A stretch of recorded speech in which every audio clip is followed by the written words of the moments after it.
আসসালামু আলাইকুম বন্ধুরা, সবাই কেমন আছেন? আশা করছি সবাই ভালো আছেন। আমিও আলহামদুলিল্লাহ অনেক ভালো আছি। অনেক দিন পর নতুন একটা রেসিপি নিয়ে আসলাম সহজভাবে, যেন ঘরে যা আছে তাই দিয়ে সবাই একটু তৈরি করে খেতে পারেন। তো আমার ঘরে কিছু গাজর ছিল, আর সেই গাজরগুলো একদম কুচি কুচি করে নিয়েছিলাম, আর একটু বাদাম ছিল, তাও কুচি কুচি করে নিয়েছিলাম।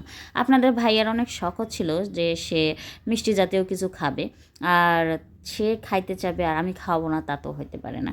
তো তাই আমি একদম প্যান গরম করে সেই প্যানের মধ্যে ঘি দিয়ে ঘিটাকে অনেক গরম করে নিয়েছি। আর বাসায় আমার কিছু গুঁড়া মশলা ছিল, গরম মশলার গুঁড়া, সেটা ব্যবহার করেছিলাম। গোটা মশলা দিলে ভালো হয়, কিন্তু আমি গুঁড়া মশলা দিয়েছি কারণ আমার ঘরে গোটা মশলা ছিল না। তো যাই হোক, মশলাটা আমি একটু ভাজা ভাজা করে নিয়েছি। ভাজা ভাজা করে নেওয়ার পরেই আমি সেখানে সম্পূর্ণ গাজরের যে আমি কুচিটা করেছিলাম সেটা দিয়ে দিয়েছি। গাজর ভালো করে কুচি কুচি করার কারণে আমার এটা আলাদাভাবে সিদ্ধ করে নেওয়া লাগেনি।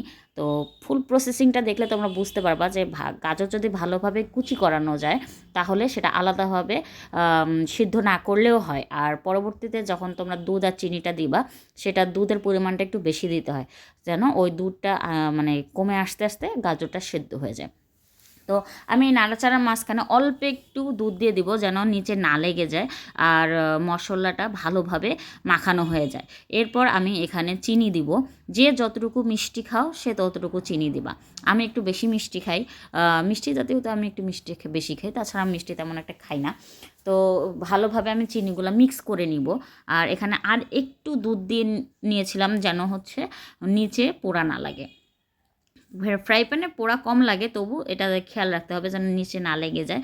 এরপর ভালোভাবে মেখে নিয়ে দেখবা আস্তে আস্তে আস্তে আস্তে পানি ছাড়া শুরু করেছে চিনিগুলো। তো এভাবেই ভালোভাবে একটু একটু করে নাড়তে হবে, একটু একটু করে নাড়তে হবে, তাহলে সব কিছু মিক্স হয়ে যাবে, চিনিটা প্রত্যেকটা গাজরের দানায় দানায় ঢুকে যাবে। ভালোভাবে সবাই একটু মিক্স করে নেবেন। হ্যাঁ, গাজরে একটু ধৈর্য দিতে হয়।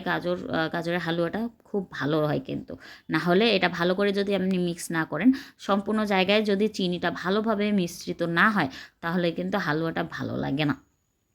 তো যাই হোক, আমি এটাকে ভালোভাবে একদম মিশিয়ে নিয়েছি।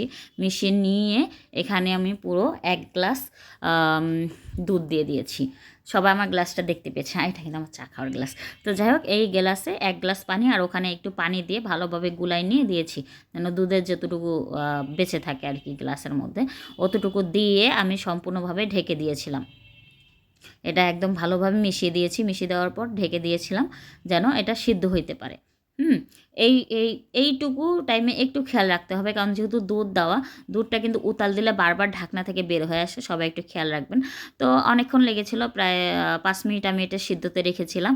আর মাশাল্লাহ আলহামদুলিল্লাহ আমার একদম ভালোভাবে হয়েছে সিদ্ধ। একদম সবাই দেখতে পাচ্ছেন যে কতটা মসৃণভাবে এটা মিশে যাচ্ছে। আমি যখন নাড়ছি একদম মিশে যাচ্ছে, একদম পারফেক্টলি সিদ্ধ হয়েছে। হ্যাঁ, আমি কিন্তু কোনো কাটছাট করিনি। এখানে ভিডিও যা দেখছেন আমার পুরো প্রক্রিয়াটা একই, শুধু মাঝখানে সিদ্ধ হওয়ার জায়গাটা আমি দেখাইনি, কারণ ওটা অনেক লং একটা টাইম হয়ে যায়, তো এই জন্য দেখাইনি। তো যাই হোক, একদম আমার হালুয়া একদম রেডি হয়ে গেছে। আর হালুয়াটা ওঠানোর আগে আগে আমি এখানে একটু আপনার হচ্ছে দিয়ে দিয়েছি ঘি, কারণ ঘি ছাড়া গাজরের হালুয়া একদম অসম্পূর্ণ। ঘি না হলে গাজরের হালুয়া একটুও ভালো লাগে না, আর আমারও পছন্দ না। তো যাই হোক, একদম মাখা মাখা হয়ে যাওয়ার পর আমি একদম এটাকে সুন্দরভাবে একটা আইসক্রিমের বাটিতে উঠিয়ে নিয়েছিলাম, কারণ আমি এটাকে ঠান্ডা করব। ঠান্ডা করে তারপরে খাবো এই অপেক্ষায় ছিলাম। যদিও আমার গরম গরম পছন্দ, কিন্তু এটা ঠান্ডাতে আরও বেশি মজা লাগে। সবাই দেখতে পাচ্ছ কতটা মাখা মাখা হয়েছে, মানে এটা দেখে আমি পুরো অবাক হয়ে গেছি যে না, আমি এত সুন্দর হালুয়া বানাইতে পারি। উফ, নিজের রান্নায় মাঝে মাঝে নিজে প্রশংসা করতে হয়, তাই না? জামাই তো করে, নিজে নিজেও একটু করতে হয়। তো যাই হোক, আমি এটাকে সম্পূর্ণ বাটিতে ভালো করে তুলে রেখে আমি ফ্রিজে রেখেছিলাম ঠান্ডা করার পর।